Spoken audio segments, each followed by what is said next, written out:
Maloa fua I lau o maua, I ia le tua o tātou toi whei loa I le nei aso I whaapopo le soi fua ma leola tau tua ma au auna. Whaawa wina le tātou por kalame o whaingoina e tupu le whaatua tua o le tau longolongo. Whaatalo whātu le mai mo mai al pureanga sa moa pia, tāpua inga lau o fionga I le aki e piko pō mo sese vito o lia tui, e whapea fo I le pa ia o li tu a inga saa, sengo te akono ma soani le lava loa le puleanga sa moa pia fatalo fam fa felo yatu ya fa felo yatu le tatu watunu yo na tulanga fa lupea e fa pe fo ile mai mo mai ma le tapo inga mau ta mama tina ma tua ma le afu mai maunga ma lo so fo manuia ma lo fo le langi ma ya o le fo o ma tu fatasi ma le tatu lau masani le mate so atu ma le fionga te akono tu pe ato ni o tu pe Pape foi le feonga le fatua ya niva ya maise le chance la puleanga sa moa pia le feonga patele palta sala leota ya wal fa wa wino tatu fa mo mo le so fa talo fantu I to feonga ya talo fu la vea talo fu sila mai mo ma fita fa fo mai le tatu puleanga sa mo pot malole tawatai ya malo fo fa malo silvala wina ya ole fa wa wina le tatu po kala me tau fai tu tuli mata ngau le ufi te mai tai ya ala I tatu mata upu tal noa ma fa soai ole wa ole va ya so le Christmas ya e mata ngo fi fo le tatu fa soa I sa uninga ta penanga mo Christmas ya mai se o sa uninga lotu pe tau langa pa I misa ya pi manil tatu amata mai il misa la u fiong pa telefa mole pa yana isa noa ile tulanga le misa le po le solufu fa ma le misa le ao le solufu lima po Christmas ma le ao Christmas langa to tele la to e u malole misa le po fa mai lo misa le o Christmas ase mes finga lo fiong vanga le le fa so fo tatu mtau polo tatu ya ye talia tu sa fo ya ma le vai tau sanga o le fanga fulu le vasasi I wa tau le misale la fanga le po talia o le toi tu le ya me so le tai au le ba au le temtonu le fa pe na toi tu ma ya le ri tu ma u le ala na tau le po tau le au a pe fo la Christmas o Christmas o le po fataltali o le alfanga o le tai au inga le o le malama ia o le tai au tonu le o le aso fetu pula ua tau nu le liu tuptanga tau le tua e pe la e taua le tele le aso Christmas o no le aso tonu le fa mamalu ai le au Christiano le ia le aso soifua o lo tatu oli e te fai asina tale le mali e fo male le fo le e pe o Christmas pe o le mai e o le fono naisia to se la montu na ua mai atu le fono na mal termina na di uai le o Constantino o pe o lo time ia le na polo ai loma ma Cristiano mai tangata o loma ma tangata fa pena na vai tau pulenga ma tangata fa pa le na papte mai le lina ia na lwa ia vai temi na fa toa ma tel Christmas tu se la montu ia o le ala ta tu te fola wa ia la o ma ne vai temi ni fa tau ina la Cristiano o le aso lu frolim ia o le aso soifu lo tato li fa o wai pe ia o se fatu sanga tau fa so fo le vanga le sapati o le aso tona o le aso malolo le ta o le aso sapati o le aso malolo ila matang ia o mai lola o Cristiano ma temio la baita o mun mutai male fa fa le no le kalesia non fatu tua pela le wanga ia tato no le aso sa lo lua yaso le aso etapo ia me fa afta ia ile tua pela fa pena se longo no fo le ile ta o Christmas ile po pa pe fo malea ia malona vai taimi foi na fo mai ai ma amata mai ai le ala ua fa mamalo le kalesia ai le ngale kalesia katoliko ma le kerisiano uma ua uso ma i le ngaluenga mai la to mai e so fat fai taulanga o le kerisiano uma ia e pe o le tāua le nā mo le serafia ma le malamalama i le tāua o le po o le alalafanga i le asolu fufa Christmas Eve o le alalafanga faatalitali ai le ia le nofu tatalo o le aukerisiano i le po a malama le taeau fotua i ai le taeau fo ia o le fitupula lenā o le aso fanau le aso soifo Iesu le aso lufu lima o le tāua lenā o le misasā a maua le po maua ma le ua atoa le kirisimasi ia e pe o le vaenga na e whaailoa e ma o le tāua ia e tātou e lena o le po o le po le alafanga a pe o le kai au kirisimasi o le aso tonu le anga i umai e mi taula i umai ai me umalavo le a le on fai tona i ma aso ainga ma fe mafuta i ma fe asisi ai o le aso tonu le lufu lima kirisimasi ai amata mea le sauninga lotu po le misasa po le ala o le ngang fafutai nai le tua wafio mai ai tātou le tua. Mano fafutai. Ai se ai li fai tatonunga tangata lotu i le tatonunga le. E umalo le po le koe loku le au. Se o le whakamala. Whakamala. Ia, la vea. Te manatu i le, whatau to fo i le i tau po, poto ma tau po valea. O tau po valea. E uma o whakarikari, uma la ko sua ulai whakarikari. Au tau po poto. Na toe ola langa i sua u whao popo le lanto mori. E fio mai ale whatoa whaiava, o la lava e a po i matala. Fa pena uma le ata o mel ni. O le to tele ua o le misa o le po. O le whaakarikari le ka. O le ala le whanga e whaatalitari ai le mea tele o la taunu. Ia e o kuru kai me kaungu o le li. Ia ua mamoi isi whamea o mako misa. Longa winga. Ua ngata i le whaasau ninga ina o lon tangata. Ua le o i le angangana. Le tuli mai na tā pena mai e le tausa. Ia po le vai tausanga ato le ate betu. Wha sela mori ngao. Le aso le nā o le a o tu lava. Ai o aku mai le ngamako misanga po fa mori mori. Me ngā o upu wha asau ninga me o upu. Ai le oni upu o le anganga moni o le taulanga pa ia male lama le sakalame. Ia e fio mailo ngā loi. Kaungu mele kamele misal kaya o fa maluai ai fa mai le mako mo yang po ile ila lo le fa polonga le fa ka ia le ala o mako fo ile fa polonga ai yo ko kongu le mea o la ia ile ute ole fa o tanga le o tangu ia pe ole se malo va tai eso fina ngalo ni vai ia ole na hona le u fa le fianga tia kono mo fianga pakele ta pena nga masa ningo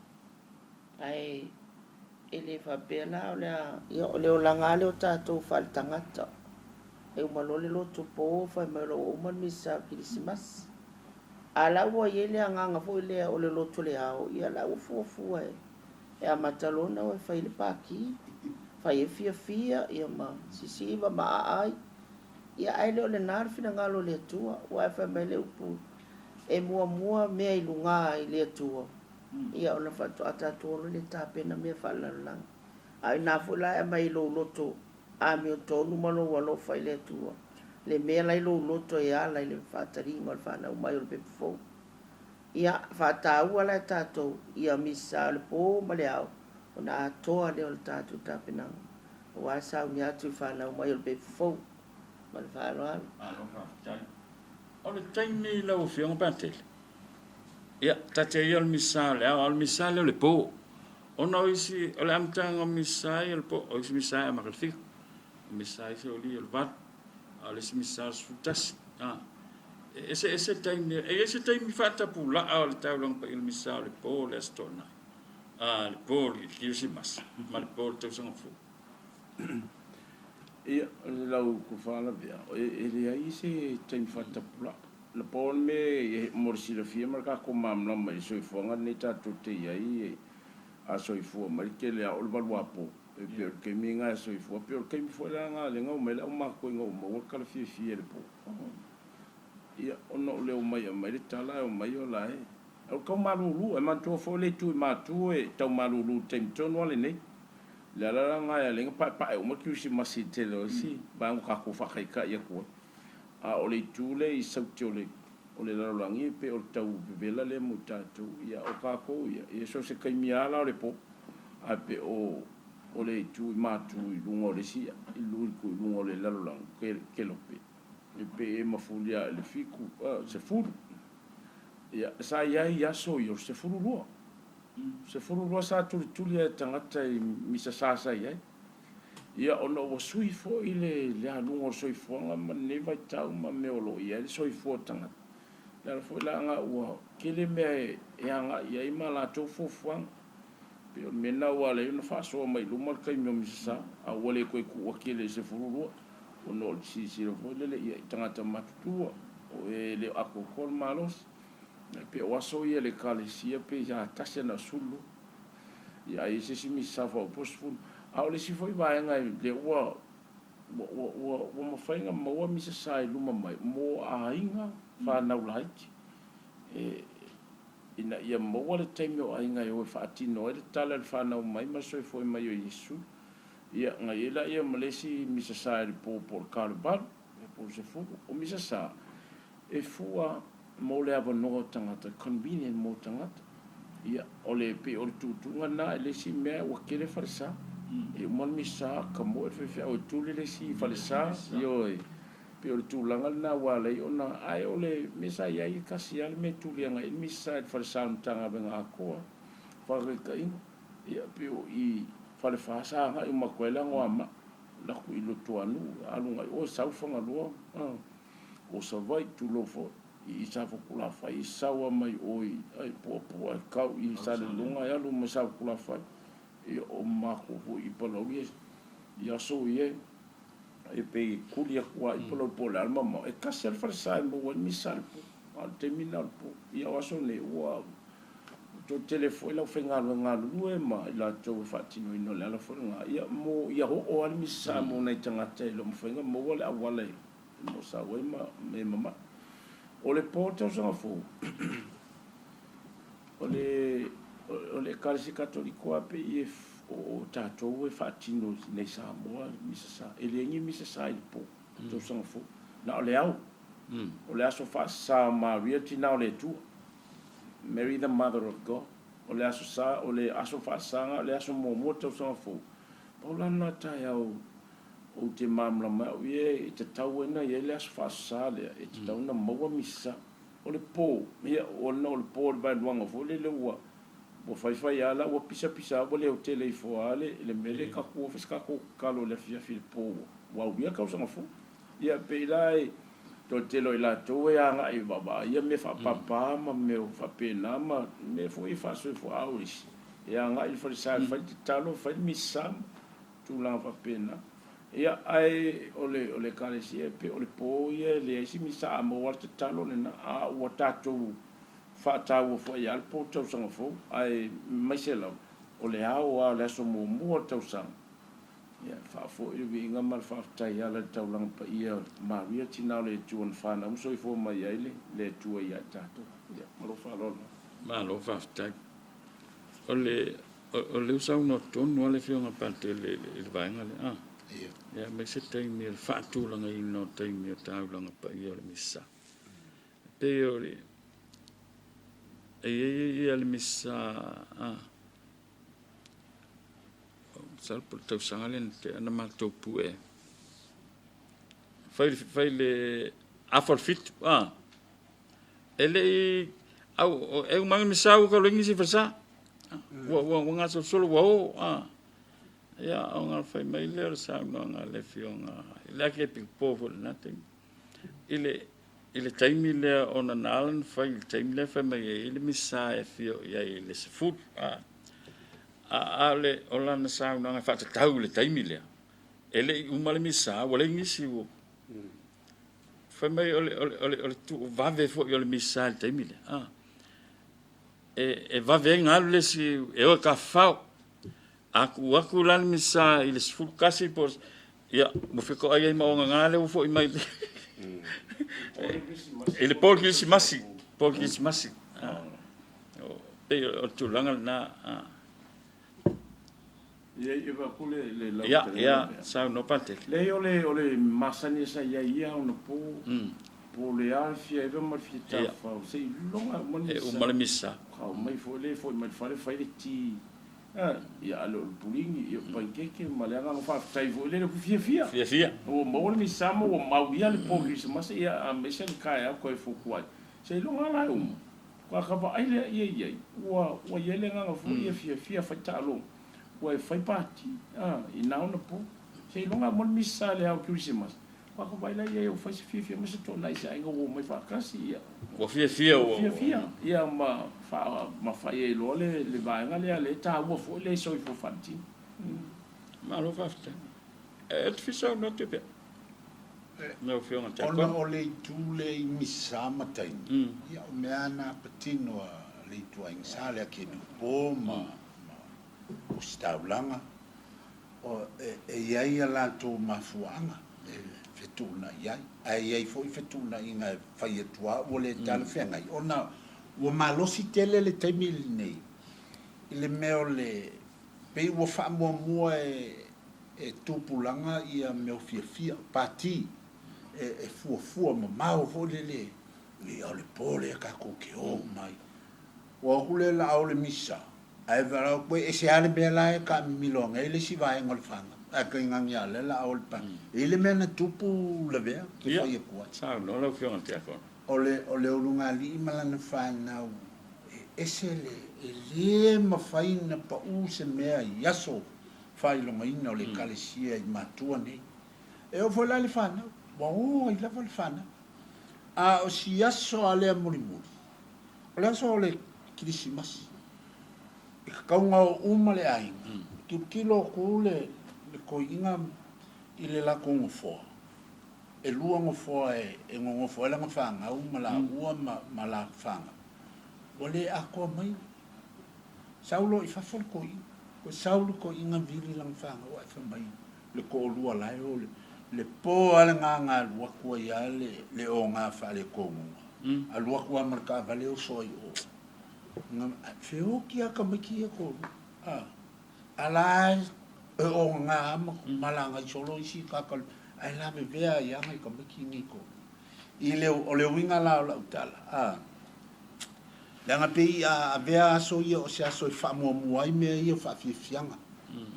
o nga faile o plan ka maki wal ki nga la ko lo o ka mile masangi o nga o ila ko lo o ai ku ai o fa mo la ko o fasilia la ko o ma mai ai pe wole manatu ile o le mele nei e te tau o na wha mafa e le tamama li tina i lana whanau. Ele o ka kongi ile o whainga luenga ngā le kua o le awa onga ma ko musu le tala le lei. A o mātua ama whanau o la kouia au maia e whakongkongua le whangau le mea tau le whainga. Ia ai a whainei wa langa o taimi o misa ele o ye se malo nga o le staulanga e ye ona mafuanga le infa ya ai o kupulanga fo ngeva ke wa ese fo le mele wo ye la ko avele la ko fa mo pe a o le kamile o se la ko pa ki sidia le o le vanga plan ai nga lo ile me o le vanga plan i lo langa ma o le taulanga pa ia le kapinga penga ngolas o le koe fioma o le la ko la le fa fianga ile fio mai o le fai e o le la kopaki ia o nga maka e ale nga milu si semea o fa mua le tablang pa i o le misalo no inga fa mua le tua e maila na fa manuia ia nga kako woa le kako keva maka fao ala e paolo al mela kako kisabu vali e ile a olma le lofa o le tu lo haftai o feme ave ele fa mua li o le mafua anga ma le whaapongai ma le tupu le langona fia ma le fia o le mautu o vaenga ia o sauno e le whianga ti akono ma le ma pātele awa o le fele o ne mea o matatu tanua ia o lo watangata mafua mai a o la wami o lo wola faale anganga ma lo wola faale tino e tutupu ai ni mea malama e o foi lai tupu langa atia e o foi a tātou mātutua o le mafua anganga ma le whapongai a le tu u whawhia ngai alo lo to ma lo mawhauwhau o le mele o le a taunu whai pe le taunu whai e tupu au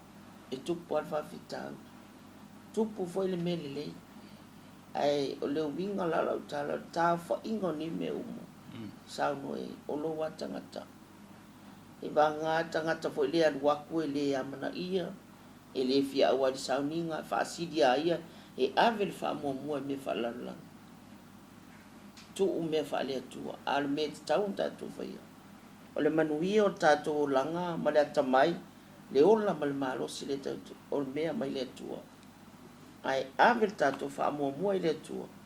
ai fa muli me fa la la on tato ka vai foi le manuia wa mai le tua mo tato ia manuia malo fa tai sa no o le si va ainga la o fiona pa tele i taimia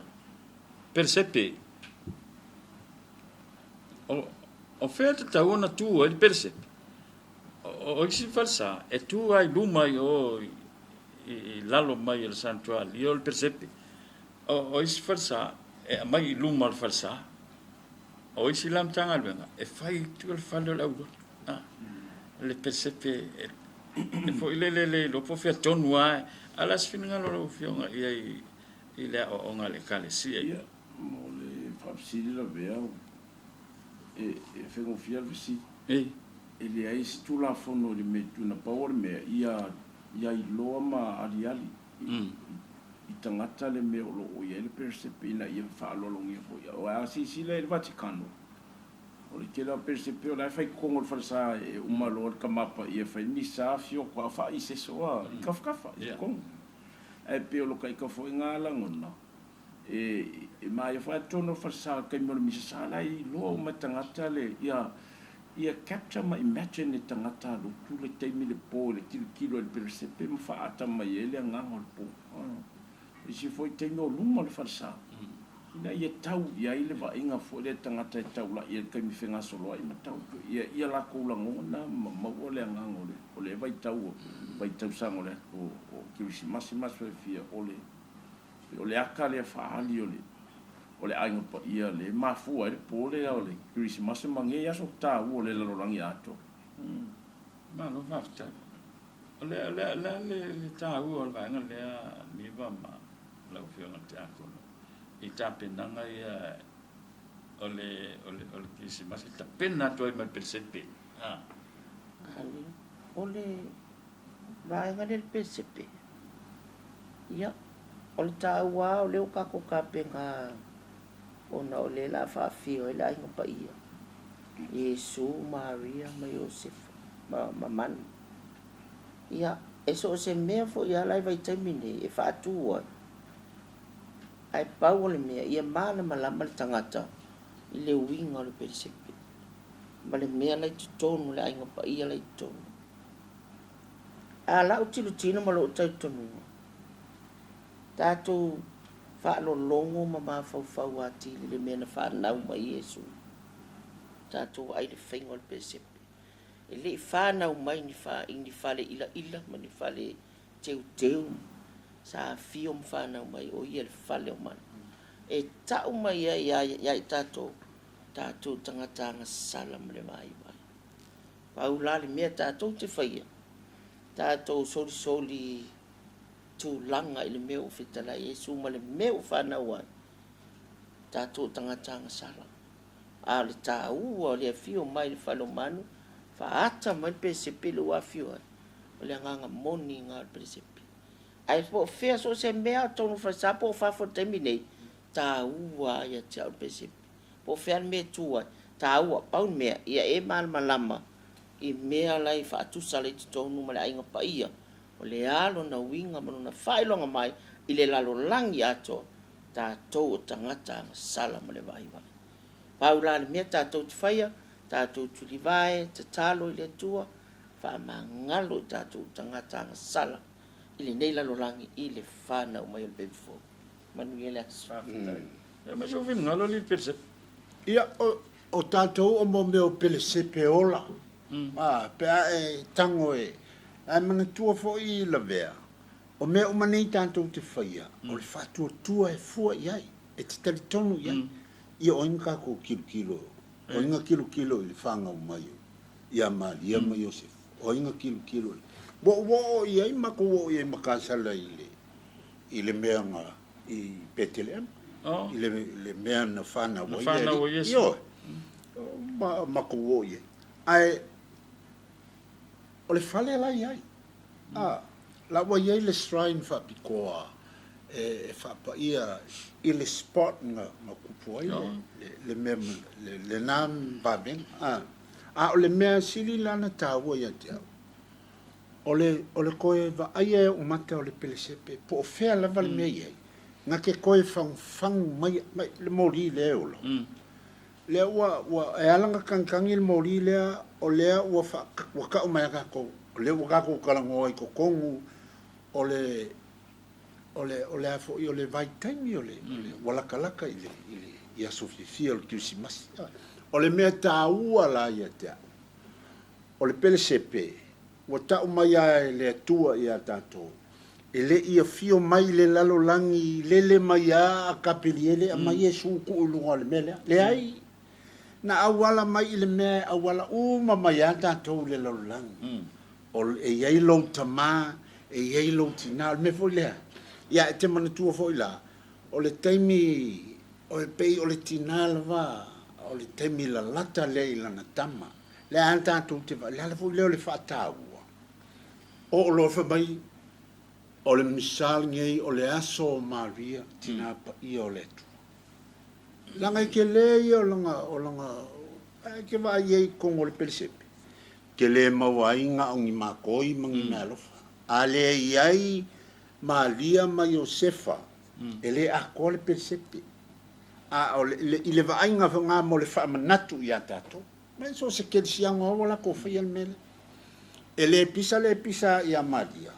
Ai o ai le aso lea. Ka ko ke va ia la ko ke whaataua ina uma. La ngai le e fio mai Yesu si awala. Ngā fio awala mai a Maria o ala natural au mai e fo i tātou. Mea ngai ka mai laka kele ka kou ia Yesu. O ka kou o suli o le langi e li i lobea. O le mea leo ke fia o le suli o le langi. Langa leo ke va ia. Ngā fio mai Yesu e awala mai a Iosefa ma Maria. Al me le fa mai ele kalesia o le misteri o lilo lea. Ia,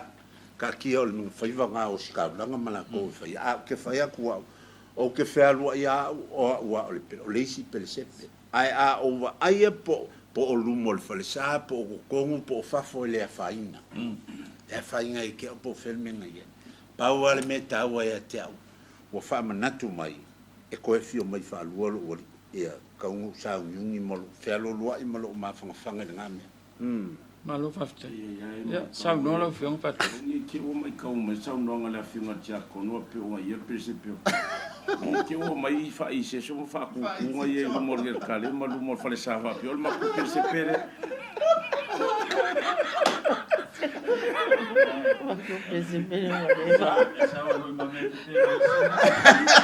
Ai ma veia sau no ngala fiong tia.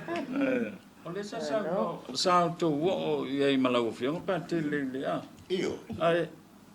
Ole ala fa lo ngol te mile na tu ile fa na wo Yesu. O fa longo. E Me nga ka ima ke alo il mako usama. Se pia pekele mole. o ye sa ma sa vai. O le mea mamawa. E Ia male mea fo isa fa le longa ngaka. ia. Ia kele mai ile. Na tupu nei no fa na wol tantu woli ya wala ngale fa mai ole fale mang ma pa wale ole upule kalango i ka ko fale mang a ke o fo ko i nga fale mang woli o ka ku loko ia le ole men ngai fio ku ma wole ya Malo. Fafta. E se mai il persepe ia tulanga fo io o le fa pisa o tapenanga o pesenga o porkalame fu mo Krismasi. Lau fionga pa tele e se vai ngole o ngale kalisia meia. E fa tali Krismasi. Ia mantua fo ia o le persepepe au o le vasongi. Io yang fo fa tu lo persepe o le tu malanga le traditional. Ole customer ale kalisia pe ia o le vai kaungi e le ise me fo le fa pe apa wala nganga. Tapen pena tato loto per sa ngola fiona tia kono fa popo il fa ku o persepe ia o le fio angole tua. O lo fina ngalo malo loto ta pena fai fale o lau me alo whaka ua ngai le ria fio mai ai lo loto. Lai maa ngai ka penganga fai si lua le leinga ma se uso tangata o lo fale tonu. Fale leile lua vā o lua le tamama le tina po o le vā o mātua ma whana po le ala. O le ta pena ngasili nga ia lo fia a whanau so i fua mai le tua. Le loto maulalo o ingale a wala o le tua. E le whangau mai le kua mafio mai le kua ngi awala mau ngi fale mataanga pe un kakus kalangum kosi o le awala mau lalo piko siringa ngalo ya tatou fatau valu vai ai la wala mau lalo pe o le nganga na tau o vai tau ai le faina tuua le nganga fa pisa o le nganga o vaenga o mai o tiunga mala e o kakuanga ya kul patpatinga la sofana e te tau no tatou fia la sala talu e nel vason nei o le asato o le lampingiki o le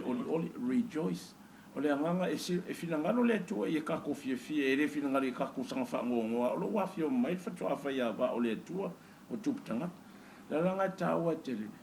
whaali express o tatou langona fia ma le anganga o kako whanga e tia ne pe o le taua la le nao tapinanga uma o pespesenga i o le au makui amino le au leo mamula o leo fumango la konga mo taria mai lo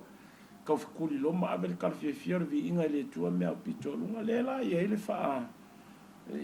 ta imonga la le mutato pespesenga o ya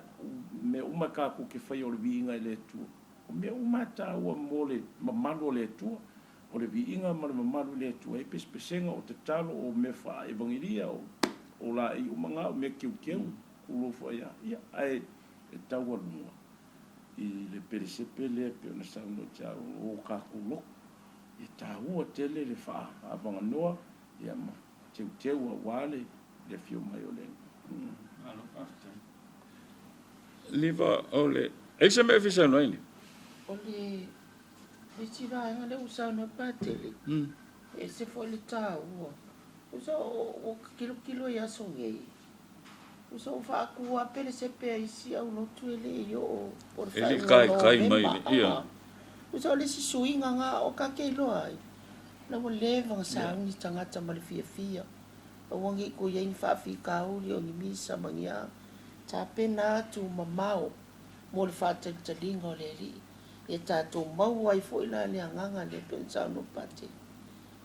Tatou mafuta ile atua ile loto maulano le anga malu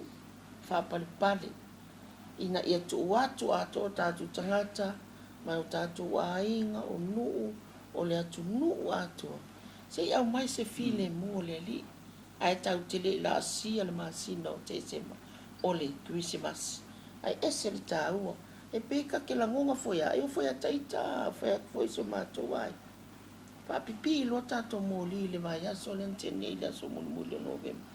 pe wo ese foi fa so fianga o mai tato ele yo o mai Christmas awa matang ta pena fa tino meu pe fola na sauno e ia fa fianga o siva o ta penanga pa ki o meu ai ulinga o mana ile fio mai ma fa na wa pe fo o se fianga foi le se maua tili sa moa a inga mo tatou tangata se file mu foi le fio mai ma fana mo pe fo ni tesa ma lo fa tai lava ni va o va ngale sa fi sile ya ni va le mo me le no ni va la o fio ngal akon o la so sile fia ilanu o ngai ya tatia yol pai ai pio lang me maka lang mumule ka ki vai masang yang fa ngai kai ni ila ia o le lano a malona winga la o umana whaamatala i leisi tātou Paul Kalame e le maua tu e pastele le winga o lano ia ia awa o le asale nei le sa whaonga le lano piniki mo i lantou o ieini lano piniki ia pe o le lano piniki o le whailonga o le afu i le whailonga o le oli o le joy ia o le oli le ana tanto le lanu o le fualosa le sa ia nei ia o le lanu le na i le aso kirisimas o le lanu o le mumu po le pai fa pe o le pai ia apa ka ki le pai o langu ia pe ka vai fa ngai fa fianga ma ke le me ka vai fa ale lang me mak lang mumu pena ia o ke le o ngai le o useli fa fia ia ale lingu pia ia e ka ye so si le fiang i va le la ka ko fase pe o langu ai o kirisimasi o ka vai ai o le langu pa o langu queen ma langu mumu ia pe o ka penganga tanga tama sangia ia mo le saunga ku kirisimas ia longa ai le langu o le la o ma kirisimas pe o se vai ngana fa popo na fa no le si le fie le skia ko ai le si le fie le skia malo fa stek ia o ka ko ia i langu o ngai pe e ka ki vai ka ia o langu ai o au fa fia e pe o langu le lang me makama lang mumu ai ole fa nga so longa la ki masila o fiong patele pe ye umalo le sal ki simasi so ku Malaysia sa ai nga pa ia e fangia po le fangia ai nga pa ia so sa al kan di ko mai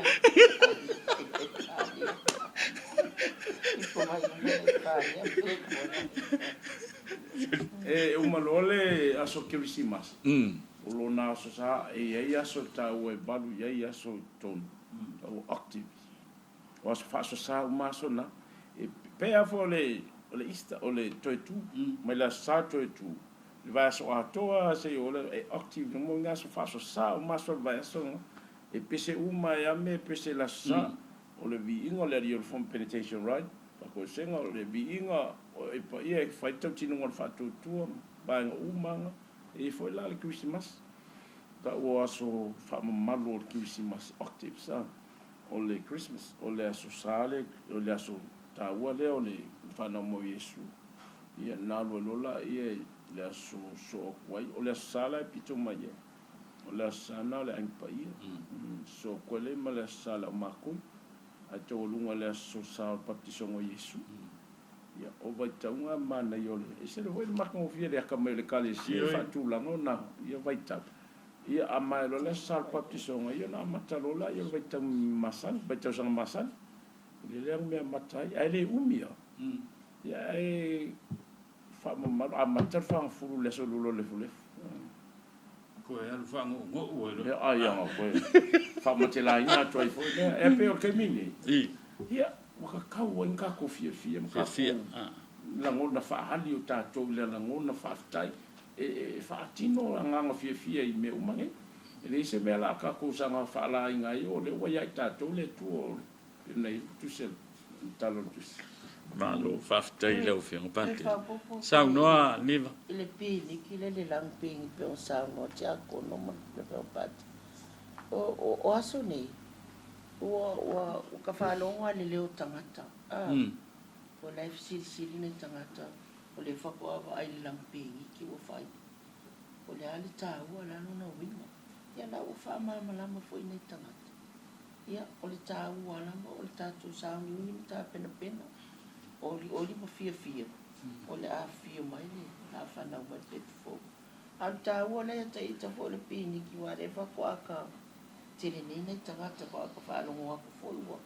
Ka mai ko a mātou wa aia ne o whai se pēniki. Io lai foi fia mana o la tō start off so soani atu.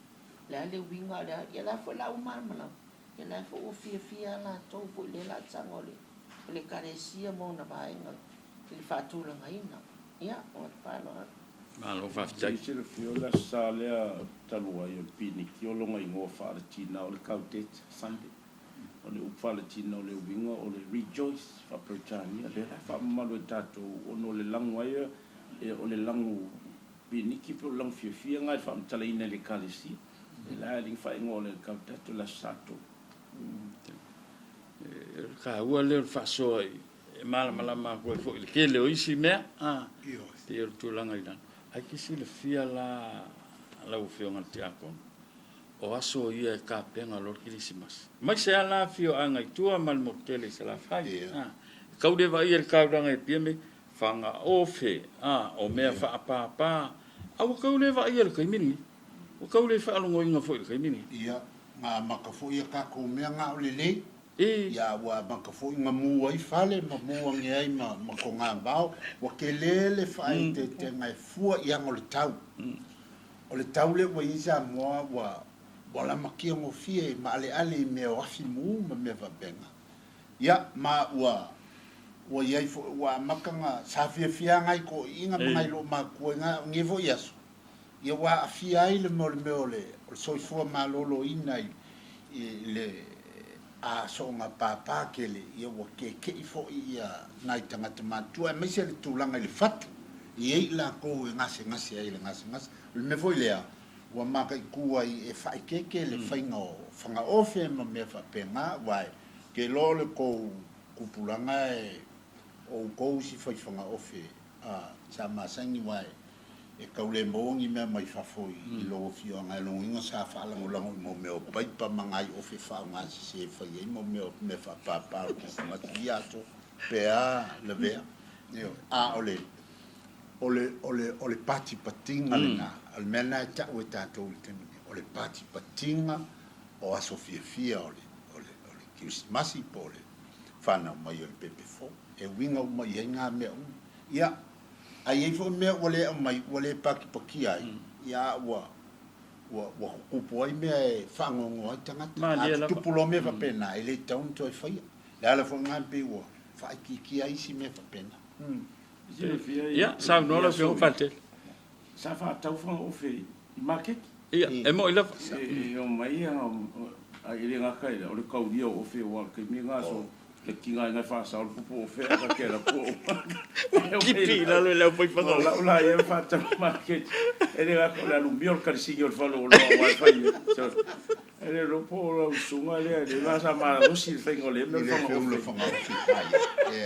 wa sa ia la le tu la ngo fa ngo fe a me pe ka wa po i pa ia malia ia ko nga me ale wa me le lu fa ka ki ngo fa ngo ai e po fa ka ki nga i ngo fa sanga i lui ai a i fo ka va le pe fia e fa pa nga ka va ia pe o tu la na o le wingo le upu patias le fa Britannia celebrate o le celebration la nga o le termine o la sufano Yesu wa pe fo ka a fa so ka sufanga wa ki ma o mai le au vi ai ma ka o mai ka mo lunga mai e au wai se so fa pe o lo ka so fa na ia pe la o ba no ia o Yesu o le lalang ia ko ai le ngaka a pe o va ngo mai pe sa no fo tia ko no ma le fe ngo fa to ya ni o va ngo mai o ta wo ni vai ta o fa ngo fe o ka ko e se manga me ma le akiri nga se ma fa le ko ngo ko si so so ifu a o va ngo se fa no e ngo ka ko wa ni sa mo nga me o e mo ila ia wa go fo fa ngo fe alu fa nga no me pai pa ia fe la lo le ponga al lo le vai e ale ko ka wang ngi va le e ke le mer ngi va le fe a le manga vai ngor kar si se pa le mela se pa fa fo se mo ya ko makale me ia makwa fu makale ia ia va na tau ga u ke no le fa tino ine ta to le la ngona pe sa ma fu ai a le ko mo a pe o va na e fa lo mai ai le fo i tu manga ka ko samo te ka o le fa lo ingo le fa na ia o pe o lo ka ko mafule me o pespesenga ia ma fa evangelia pe o menga le wa ka e le so i fu fo tu lo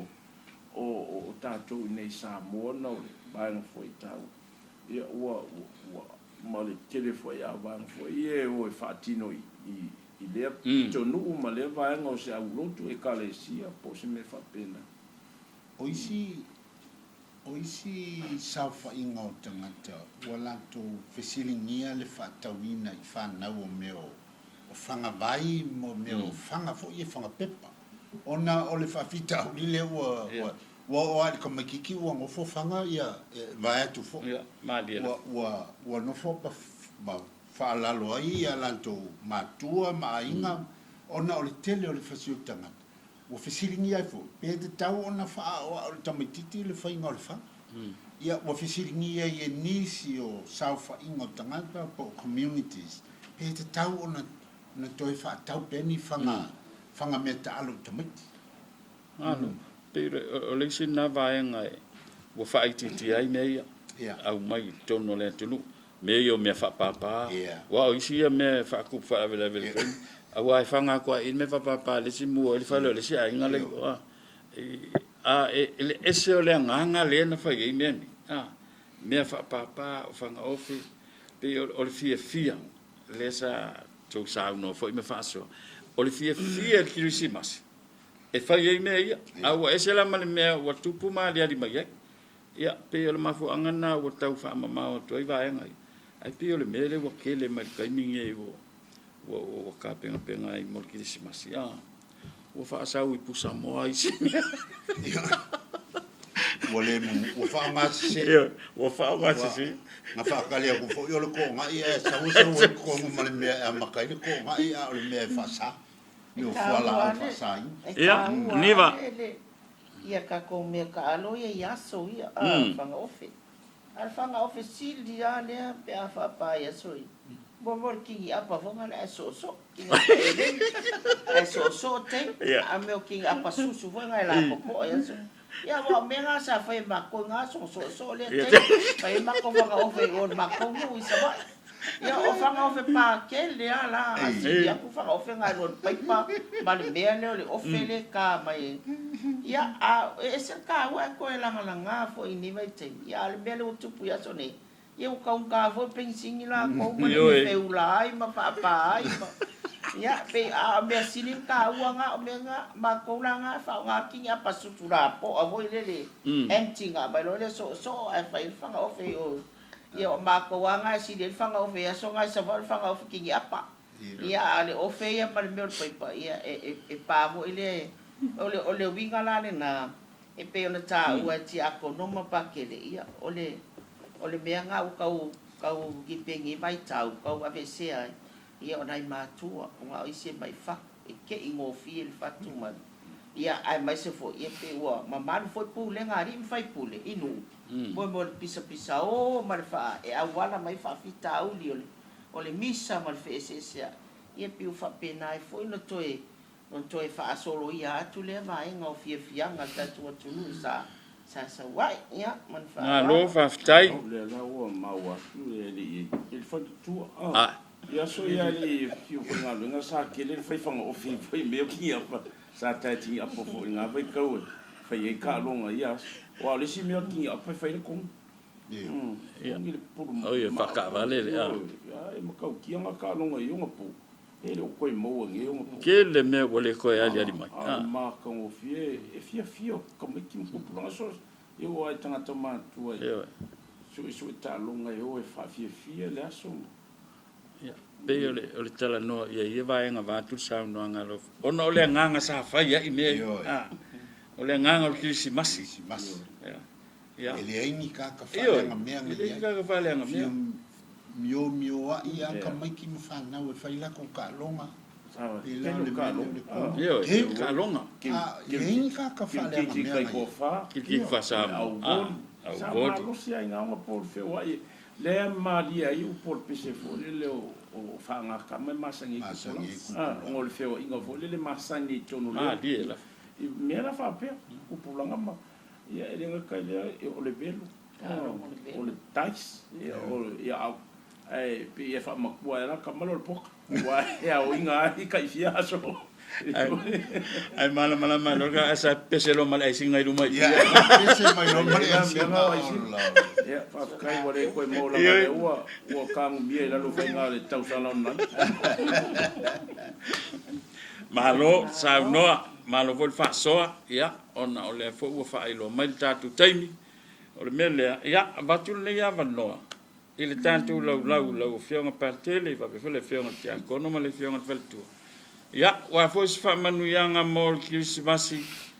ia mo uo ma pa anga le tatu por kalamenei. Malo fa alo tele. Sa ngolo fio Ta ngolo fio paki. Fio fo oi. Ya, whakakai la mo whaaloa. Ya.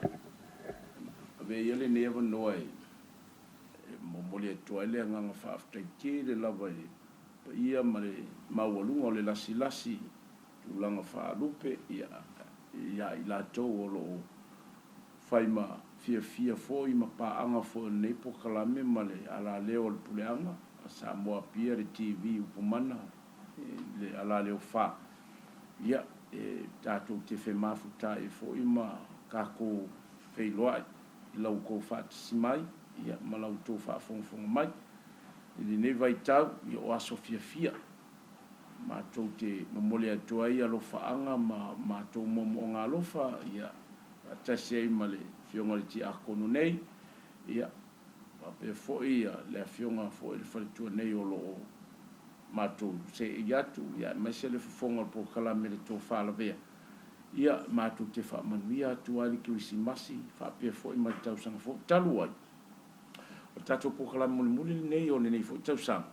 se ia udia mai o tau sanga fo ia ono lo fenga I maso malo le fo ile ia matou te whaafitai te le atua I lava le paia ma le mamalu le ngata o le tātou puleanga I Samoa nei ia ai whaapea fo le loa o I lātou a fio ma papa au ia tunu mamau ia vere nei vai tausanga o aso fia o le aso soifua o lo tātou li o lo whaamanu whailonga ina mau ai ia le fia mau ai fo I whaamalu si au ia e toe a fua I fo I so tātou soifua whaale nganga mo le tua whaamanianga le tua sa mai ia le paia ma le mawalunga o lo whapena o na a fio malala papa au I so se vai panoa le nei soifuanga ma le kelope ia o se mātou tala le whaamaru ku fo I se upo fo I wale tau tamari au papa I lau tō whaafonga ia sala ia nei whale ia I le tua I lona whilangalu ia whaamangalo fo I ia le ngango le nei vai tausanga le nganga whaamangaloa ia mātou te mau ai fo ia le nganga whaamangaloa I ma le nganga fia ia mātou te whaua wai pele nei po kalam a ia lo whangia le tua lo tu se fua maua fia maua whaamanianga maua taime wheiloa I maainga ia o le taimi tāua lea a ianga le leile tua tātua ia Krismasi ma tausanga fua after tele lava ia mai ai mātou nei soifua ia. O le tātou por kalame na mo le so, nei vai aso, e me se fo nei tausanga. Le usau no le fionga patele o le nganga le naitasi o le fionga ti akono, pa pe fo le fionga le faltua, a iei te tununga, o le tātou toi feilo I fo le tausanga fo, pe a moli ei lo tau soifua ma le mātou wola, manuia to e ngā le aso soifua. Soifua ia.